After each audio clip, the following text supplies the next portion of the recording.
Thanks for listening to AZ Wildcats podcast. Is always brought to you by DraftKings. A great deal going on right now. $200 in free bets when you place $1 on any football game. You got a gambling problem? Go to 1-800-NEXT-STEP. New customers only for one free promotion, minimum $5 deposit, one per customer. See DraftKings.com/sportsbook for details. All right, we're joined by the great Kevin O'Neill. First of all, Coach, fill people in. What are you doing right now? What's up? How's a day going for Kevin O'Neill?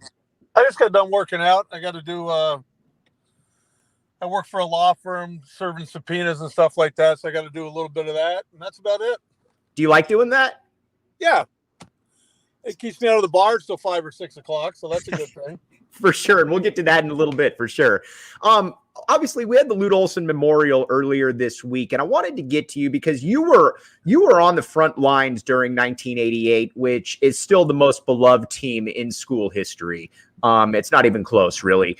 When you got to Arizona in '86, did you have a feeling about what was about to build and that you had a Final Four possibilities very quickly? You know, I'm not sure if we really thought that right out. I think that my first year there, we lost at home to UTEP in the first round of the tournament. And then Tom Talbert came out in the post game and guaranteed we'd be in the Final Four the next year, which everybody was really happy to hear about. But we had obviously the makings of a great team because we had great athletes. We had great leadership in Steve Kerr. We were deep. We were really athletic. We had a team that, if you look at that roster, there was a lot of guys that played professional sports, including Kenny Lofton in baseball and a lot of guys in the NBA. So we had the makings of a great team, and it ended up being a really, really great year until the Final Four. What made, on that coaching staff, because you got to see Lute up front, what made Lute so great? Everybody talks about the different, about how he was able to adjust the variations. But, being on that coaching staff, what made him so unique in that regard? Preparation. I mean, Lute was a fantastic game coach, even better practice coach. Our guys, we always had a plan B if things weren't going well. And Lute had a great feel for the game, when to change defenses, when to slow it down, when to speed it up. And he had a unique relationship with Steve Kerr, which allowed those guys to, have a coach on the floor as well as on the bench. And that was, to me, the biggest strength we had was in our leadership with Lute and Steve Kerr. Everybody talks about, Lute, what he meant to Tucson, but I've always felt that it was a really odd chance because you've been here, you've coached at the U of A multiple times. You know that Tucson doesn't have a great talent pool. What are the chances that the greatest player in school history, in Sean Elliott, was going to be growing up about 10 minutes from campus? And when Sean hit the scene there, did you know that you were dealing with something that you probably would never deal with again in college? Well, everybody knew from the get-go how good Sean was, except Sean. And, that when you're building a dynasty like Lute built, you have to have a little luck along the way. At the same time, on the East Coast, Jim Calhoun was doing it. Lute and Jim Calhoun turned nothing programs into blue bloods. They could compete with Carolina, Duke, Kansas, all the North. Everybody, Kentucky, those two guys on different coasts also ran programs into Hall of Fame type programs. And they did it at the same time, which was really astounding. And it was through hard work and diligence and coaching hard and every single day making the players better. What was your guys' recruiting philosophy? You didn't really have you didn't have a natural hotbed to be able to pull from. And if you look on the, on the 88 team, you had 2 McDonald's kids, but it wasn't like these were all really highly rated kids. No, one thing that Lute always insisted on is recruiting character first. He wanted good guys and always said good guys make a good product. And he was right about that. And we always felt that we could coach guys up a little bit as long as they worked hard, which if you didn't work hard at Arizona for loot or, in any major program, you're not going to play. We just felt like if we could get the right chemistry and the right, stacking of players at each position, we could keep it going long term. Was it kind of a family environment behind the scenes? Did it really feel like a job when you were coaching here? I never felt like anything was a job ever in coaching. I mean, right. To me, that wasn't, it was fun. That group of guys on the 88 team were ridiculously good guys and ridiculously talented guys on and off the court. And they really liked each other a lot. I mean, where else could you get guys like Matt Muehlbach, who was like the all-time winningest player ever, to be part of a Gumby squad? I mean, those guys, whatever their role was, they filled it, they worked at it, and 1 through 15, every one of those guys contributed an awful lot to winning. Did you, when you look at that roster, do you consider that still the best team in school history? I don't think I'm one of those guys. I don't think you can say that unless you win it. I mean, right. Was it the 97 team that won it? Correct. Yeah. I'd say they're the best. I don't know how much talent. I don't know if anybody had more talent than our group. People forget we just ran into an Oklahoma team that had about the same number of pros as we did. And I wanted to hit on that a little bit. Everybody talks about the Oklahoma-Arizona game, and I've watched that game a few times. I was only 5 at the time, or 4 at the time when it happened. But, Coach, I came away from thinking that wasn't necessarily a fluke game that Arizona lost there, and it wasn't because And it wasn't because, Steve Kerr had the 2 for 15 game. I get all that. But Oklahoma looked every bit the part physically that Arizona did. So in hindsight, was it really that big of an upset? No, I think everybody thought it was because, we had been ranked number 1 for a long time. We were just crushing people in league games, which very seldom happens in any Power 5 conference. So I think everybody, we did have a great team, but Oklahoma also had a great team with great players and a great coach. So to me, it was going into the game, it was a toss-up. We had a bad shooting night. They didn't. That's what it came down to. How is college basketball different back in '88 than when you left the scene, basically back in, the kind of the mid 2010 era? How is it different now? How is it different now? Yeah, besides the age factor, like just when you watch it, is it just not as good a product? When you watch it, what do you see? I mean, there's still a lot of good players. It's the things that are happening off the court with the transfer portal and what do they call it, NLI or NIL or whatever it is. Right, name, image, likeness. Yeah. Yeah, right. That's going to eventually ruin the game. But the bottom line is, you still have great coaches. You have a lot of good players. You have great fans watching college basketball all the time. It's evolved a little bit. I mean, there's not the emphasis on big man play like there probably was in the late 80s or early 90s. But, every sport evolves. Every sport changes, whether it's in college or the pro level.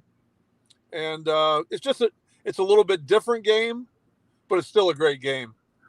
So then Arizona comes back in you return, obviously you lose Steve Kerr, but then you come back in 1989 and you got Sean Elliott. Did you think you were the best team in the nation that year as well? No question. Well, yeah. Was that team better? What's that? Was that team better than 88? We were more athletic. We weren't better because you can't lose a guy like Steve Kerr, who I'm not sure Steve even had a turnover during Pac-12 play, right. Pac-10 play at that time. You can't lose a guy like that leadership-wise and be better. But we were very athletic. We had the best player in the country. We had the best front line in the country. And that ended up being kind of a fluke with, a shot at the buzzer that, was a regrettable play by us on defensively. And then, they made a big shot. And that's why the tournament's so great every year. For sure. This show is brought to you by DraftKings, as we just talked about. The best thing about DraftKings is you can put down a $1 at any football bet, and you know what? You're going to get back a $200 free play. I don't know. Do you gamble at all, Coach? I do. Yep. I only bet NFL football. All right. So do you got any good picks this week? No, nobody should agree with my picks. I always pick the Giants to cover because they're my hometown team, and then they're playing tonight. So are you calling it, Coach? I'm going to bet them to cover, but whether they do or not, it's up to them. But well, I always bet them, and I really like the Arizona Cardinals this year, and I really like Charlotte. I like those two teams. Well, if you were going to listen to Coach's advice, you should hop on to DraftKings, and only for 21 and up in Arizona. And if you got a gambling problem, 1-800-NEXT-STEP. New customers only for the free bet promotion. And there's a $5 deposit and a $1 wager required. One per customer. See DraftKings.com/sportsbook for details. And if you like what we're watching right here, you should download the podcast, AZ Wildcats, on Spotify, Apple, and you should go to Go PHNX. You got a lot of really good stuff right there as well, from great discounts to content, basically everything you can imagine. All right, Coach, let's get to recruiting a little bit. So you mentioned a little, what did you like? Did you like the recruiting game? Because you don't really strike me as a guy that really liked going into living rooms and having to, for lack of a better term, kiss people's asses. I didn't mind doing that at all because it's the biggest part of the game. Mm-hmm. I mean, if you don't have good players, you can be the best coach in the world and you're not going to win. And so I worked hard at recruiting because I knew it was the lifeline of any program. Who's the best kid you ever recruited that you signed, whether as an assistant or as a head coach? Oh man, that's a tough one. Oh, shoot. Oh, I'm trying to think of all the places I was. Shit. A guy that became a really good player and a longtime pro was Jim McIlvain. Okay, Marquette. I had at Marquette. He was a guy that, was a really raw player and became, the all-time shot block leader there, was a great shot blocker in the NBA. I would have to say that, he was the most talented guy I ever recruited was the late, great Brian Williams when he transferred. I thought he could have been, well, and he was. He's an all-star caliber player in the NBA. He was one of the most talented guys I have ever seen in my life. Talk about Brian a little bit. I'm glad you brought Brian Williams up. Talk about him. Obviously, he transferred here from Maryland after a year. Right. What was this just the epitome of a case where basketball came incredibly easy to him? I think the whole world came incredibly easy to Brian. Brian was a brilliant guy. He was very engaging. I liked spending time with Brian. Mm-hmm. I thought he was a lot of fun to be around. I had a lot of respect for his game. Just to watch him, like if we ran a deep six in practice, at his size, he was challenging Kenny Lofton to win the race. Wow. And wow.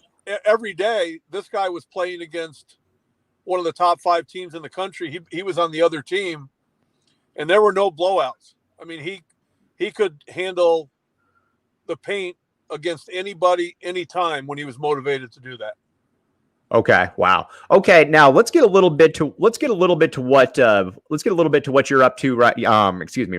I wanted to ask you a couple more questions about just basketball in general. Now, a lot of people don't know that you were in a movie, KO. You were in Hoop Dreams. How did that come about? That started out. It was supposed to be. They were going to make it was supposed to be a recruiting video to help kids, like a 40-minute video. And these guys that were filming it figured out they had some unbelievable behind-the-scenes stuff that they gathered over a 3 or 4 year period following these 2 kids around. And they turned it into a documentary that was, I think it might still be the most watched documentary for sports in history. So they turned it into a movie. And it ended up, the 2 kids that were in it, Arthur Agee and Will Gates, were, both, they took different paths, and they, there were some ups and downs, but it really portrayed what it's like for kids coming up through high school and then in college, and their path to getting a college scholarship. It was really well done, I thought.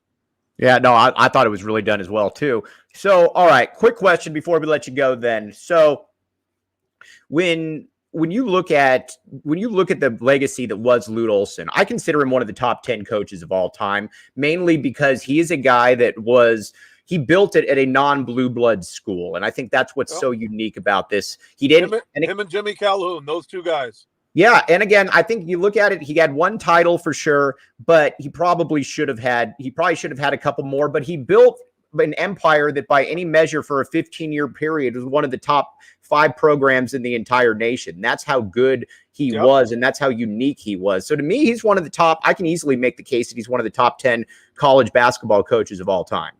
I don't think there's any question about that.